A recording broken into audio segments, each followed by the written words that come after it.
Hello everyone, welcome to my channel Sirisha Naga. Here I am with a new video on your formal letters. So this is a very important topic in CBSE 10th board examinations, and this year we are having four formal letters. They are letter to editor, letter of complaint, letter of placing an order, and of course the letter of inquiry. Right. And basically, any formal letter has seven pointers in it. Usually, I call them rainbow colors. How many colors do we have in rainbow? With GR? Seven of them, isn't it? So, formal letter also has seven pointers in it. Any formal letter for that matter. And so, what are they? First one, sender's address, which is written in three lines, of course, as per the CBSE rules. Second one, date in alphanumeric form. Third one, receiver's address. And fourth one, subject, which is giving the gist of the letter. And next is salutation. And next comes the body in three paragraphs. And finally, we conclude with the signature. Right. And for today, let me take you through the letter to the editor. So, what is the purpose of writing a letter to the editor? What are we expecting from this editor? Say suppose we are having a problem in our locality, or say I would like to bring awareness about some topic. Then how do I do it? Then I write a letter to the editor and request him. See, it is not only asking or demanding or commanding him, because it is a formal letter. So that implies that the tone of the letter is polite and formal. And so we request him to publish an article in their newspaper so that article will bring awareness among the people. And if I am having a problem in the locality, that will be addressed by this article. How is it addressed? How do you understand this point? It's nothing but very simple. If this article is published in the newspaper, this will be taken to the notice of higher authorities. They read this article in the newspaper, they get back to their officers, and they get it rectified, isn't it? So that's how the problem gets the solution. But the editor is not giving a direct solution to us. It's like, A is equal to B, B is equal to C, and A is equal to C. What do you call this property, my dear children? Type it in the comment section below. Right. So coming back to English now. So this is how and why we write a letter to the editor. Now let me take you through one example of this letter. So you are Vinay or Vibha, 45 Indira Nagar, Mumbai. Write a letter to the editor of the local daily about the problems faced by the people in that locality for buying milk, as there is no milk booth. The problem is quite simple. It's a daily need, isn't it? Every day we need milk, and we need the milk packets to be delivered to the doorstep. And of course, in our metropolitan cities, we have this luxury of the milk packets being delivered to the doorstep. But believe me, children, still there are few areas where the milk packets are not delivered to your doorstep. They have to walk few kilometers and buy them. And they do not even have a milk booth nearby where they can go and buy the packets. So this common scenario is been taken here as a question. And what content is given here? The sender's address is directly given to us, isn't it? So what is the sender's address here? It is 45, which is the house number, Indira Nagar, the locality, and city is Mumbai. So directly we take them line by line without any punctuation in our sender's address. And remember, children, the content that we start will be always from the left margin. So you can always call it our best buddy. I always do that. I always call this left margin as best buddy, because the writing content in English, especially in CBSE boards, we use this left margin. Okay? Yes. After the sender's address, there is a line break. And line breaks are very much essential. Let me remind you here at this point that presentation is also very, very important when you're giving your boards. Isn't it? Do you agree? So, presentation also comes with a neat handwriting. Of course, it is a combination. It works out well if you're having a combination of these two. Now, coming back to the line break, if you are providing these line breaks properly, it gives a very nice elevation to the letter and its content. It provides It just entices the reader to read the letter. So we leave line breaks. Okay. So after sender's address, there is a line break, and then we put the date in alphanumeric form. Alphanumeric is nothing but alpha plus numerals, alphabet plus numerals. So alphabet is September and numerals are 7 and 2022. And the September, because it is a month name, right? It's a proper noun. So it starts with a capital letter S, of course. And after the date, line break again. And then comes the receiver's address. In receiver's address, we usually do not put house number or the locality or okay, all those details because we are writing a formal letter.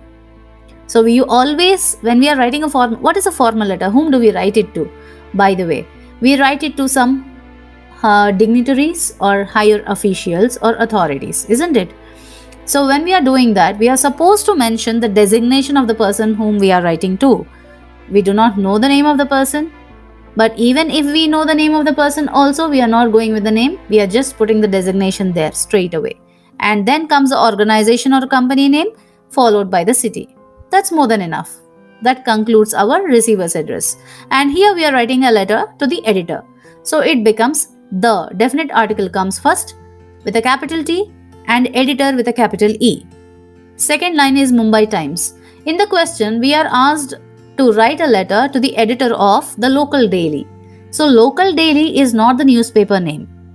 It is a local newspaper to which we are writing to.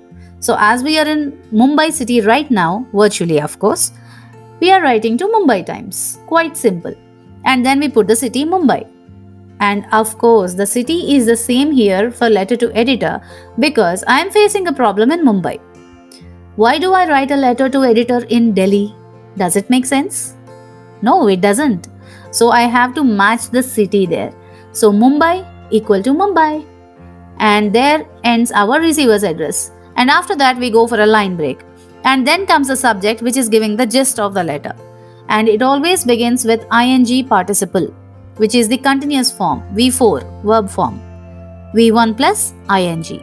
Regarding the provision of a milk booth in Nagar, and the content words are put in capital letters and it is underlined.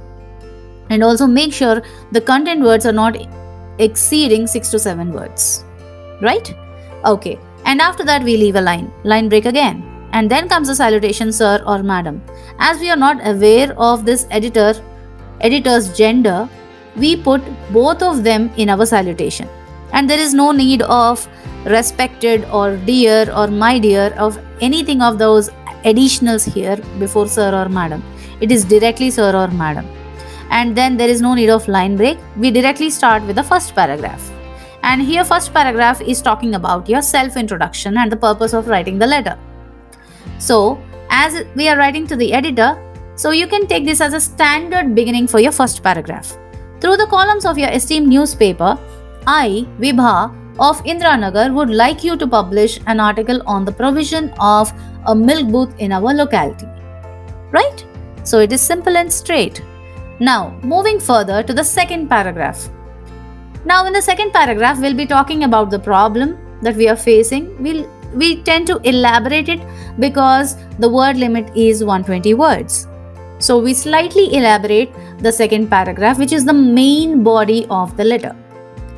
And here, Nagar has a huge population of families with small children.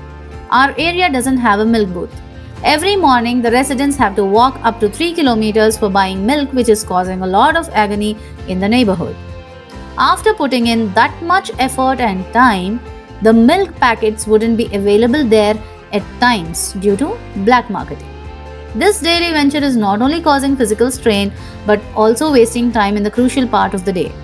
In this way, the people of our area are being harassed by not providing a milk booth there. So that is a problem. So people are walking for kilometers every morning and still there is no guarantee that they would get a milk packet. So there is a need. There is an urgent need of a milk booth in that locality. So we are highlighting that. And then a line break. And then comes the third and final paragraph, the concluding paragraph. And here this paragraph states the action of the editor. So what are we expecting from this editor? Though this issue had been taken to the authorities, it is given a deaf ear. Hence, being an avid reader of your daily, I request you to publish an article on the importance of providing a milk booth in the crowded Indranagar locality, hoping that this article would draw the attention of the authorities concerned. So, if editor publishes this article in the newspaper, this will be gone through by the authorities and then they take the necessary actions. That's it. We are expecting that's it from the editor. Then a line break and then comes thanking you in anticipation. So this all comes under the signature part of the letter. The seventh point. And in anticipation is added here because we are anticipating that this article will be published by the editor in their newspaper and the authorities go through it and we get a solution to our problem. So line break after thanking you and then comes yours faithfully followed by the name Vibha and then a resident of Indranagar. So here Indranagar, the locality name, your area is mentioned thrice in the letter. Let me go back to the previous slide. So once you are mentioning it here in the sender's address, next in the first paragraph of your self introduction, and finally at the conclusion part of the letter. That's it. It's quite easy, isn't it? Right. Now, coming forward, you have to stay tuned for the other formal letters. I hope you'll stay tuned. And thank you for watching my channel Sirisha Naga, and please do subscribe to my channel and stay tuned for further letters and other more promising topics. Bye bye.